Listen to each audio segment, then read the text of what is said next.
Hello ladies and gentlemen, this is Charlie Fibrosis, and today we are going to be what will actually, truthfully, and frankly be the last ever diecast video that I will make on unboxing or anything of the great significance.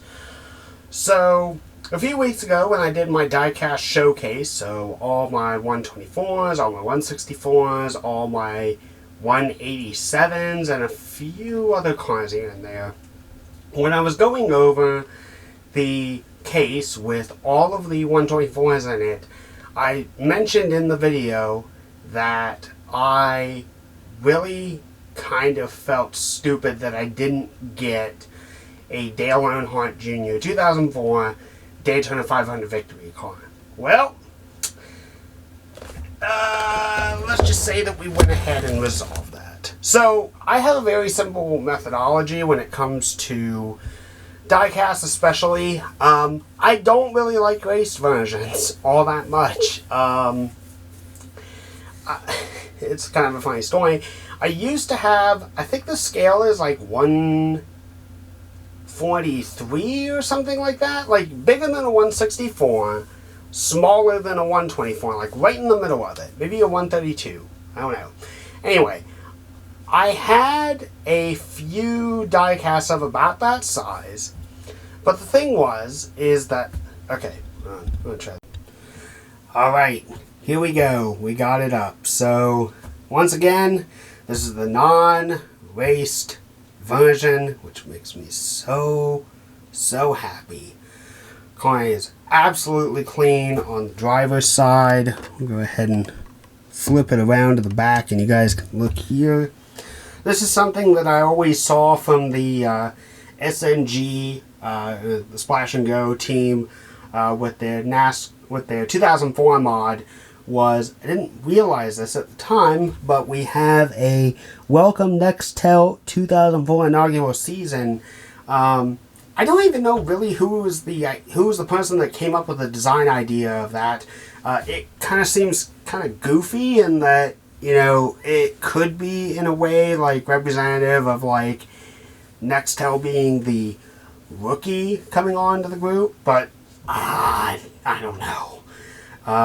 It's the one thing that I don't particularly like about this scheme 100%.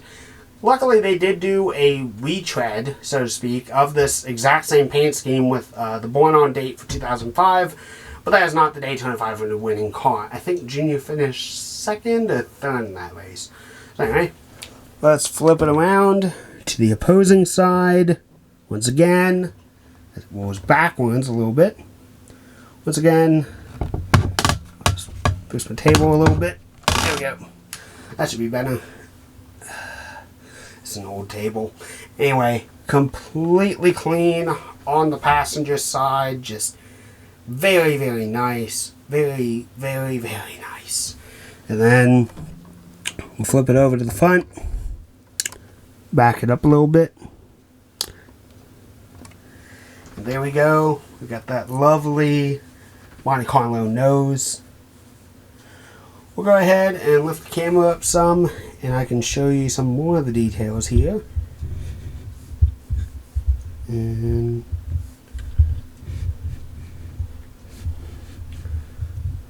do that.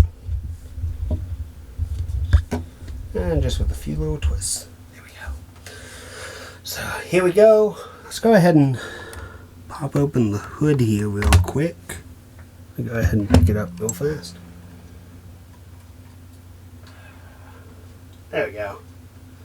Now one thing I will say is the tires feel just a little tacky. I'm kind of wondering if the rubber is starting to degrade and kind of like rot, which just kind of happens. I'm sure that I could essentially replace the chassis if it came down to it. But the hood opens up and I just noticed something actually under the hood. You have a Daytona 500 logo under the car. Obviously, there'd be no real reason to have that, and it wouldn't actually exist, I would believe, under the conditions of how it was actually run. But I still think it's really, really cool. Close that hood up. There's a little loose, I guess. Like, I don't know, something about the hinge mechanism is a little floppy. Could be that it's just kind of old. Doesn't seal 100% right. Like, it's kind of pushed up a little bit in the passenger corner, but it's not really a big deal. If I remember right, I think, yep, I sure do. Like the older cars, or even like the newer cars, roof flaps lift up, and then something that we don't get to see much anymore, with die-cast at least, the trunk opens up and we can fully see inside of there. It is very, very nice, and the people rejoiced. So yeah, really not much to say. I mean, I think the previous owner took pretty darn good care of this, all things considered. Could be a minor manufacturing defect in terms of the hood hinge or so. But yeah, I cannot tell you how happy I am to finally have this in my possession. And I actually found it at a decent price. Like I would think that finding a non-raced version would be far more difficult and far more expensive to get compared to the raced version of it. But that's kind of the funny thing.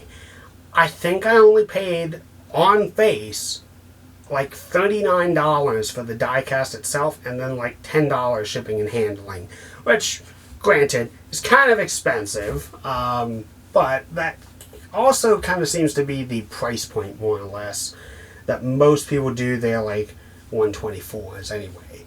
About $10 to $12 shipping and handling. So, you know, the fact that I found what I wanted, and more than anything, the fact that the whole entire price package compared to a lot of other similar Dale Earnhardt Jr. die-casts, that I wasn't paying the base price of like $129 or $150 or higher than that is kind of amazing. But yeah, all in all, really, really good condition. So the way it's going to go is I will put my Dale Jr. car up in the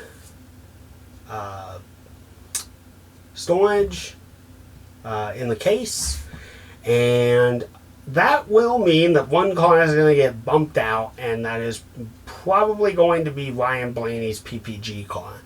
Now, I actually do have something to show you here in a minute, because I do want to show that off real quick, because I made a minor upgrade to it. Alrighty then, so to everyone who is watching this, they are probably thinking, well, wait a minute, you have shown this car off before. You showed it off in the case at least. What's so different about this one? Why are you telling us this? What does this even matter? I will tell you why it matters, and I will show you. So, first off, we gotta do a little bit of backstory. So, this here, in its dilapidated state, as I'm about to show you, is my 2016 original, 2016 Dale Earnhardt Jr. Nationwide Insurance diecast. So, as simple as it gets, when I bought this, I think I bought this from like a second-hand reseller or something like that. And when I saw just like defects and everything like that with this, like, here, we'll flip it around. Here we go. If you look carefully at the back end here, we'll zoom in and hopefully you guys can see in the lighting. Yeah, there's some like touch-up spots here. Like, something was not right about this car in particular. Something either by the seller, like maybe he dropped it and then he tried to like fix it up so no one could see it and stuck it inside of a case, or whatever the case was. I I don't know, like, this was not a great representative product as to what I saw. And then I started looking at, like, people who had done modifications to some of their cars. And here's kind of what I didn't realize. And I could almost, keyword is almost, I could almost take the body, the suspension parts of this car and apply it to the Blaney car. Now the only issue with the Blaney car is that this probably would not fit. The guts of that car would probably not fit into the Blaney car. Plus, I completely forgot that there were white wheels on the PPG scheme. But because this is just a standard model, there was something that frustrates me. And it's still something that frustrates me to this day, because I don't think that you're getting the most amount of value out of your diecast as you could. And that is, originally, the rear trunks on these newer NASCARs do not open. Well, I went ahead and resolved that. Now, it isn't perfect, I will admit. And it's weird that they already have, like, holes drilled and everything like that to actually do this. But the Dale Jr. car, its rear trunk does not open anymore. I took the pieces that are meant, the hinge pieces, out of that car, and I put them in to the Ryan Blaney car. So now, when we flip Blaney around, it's got a little bit of play, but there's a bit of play there, definitely. But all the same, we can now open the trunk and we can take a look inside. There isn't much in here.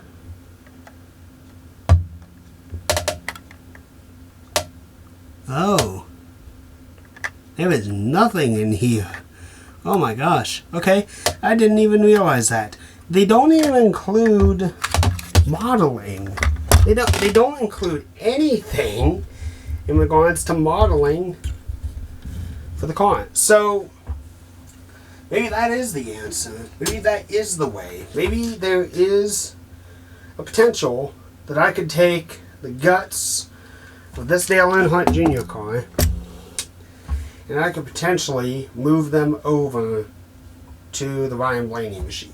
I may still give that a shot.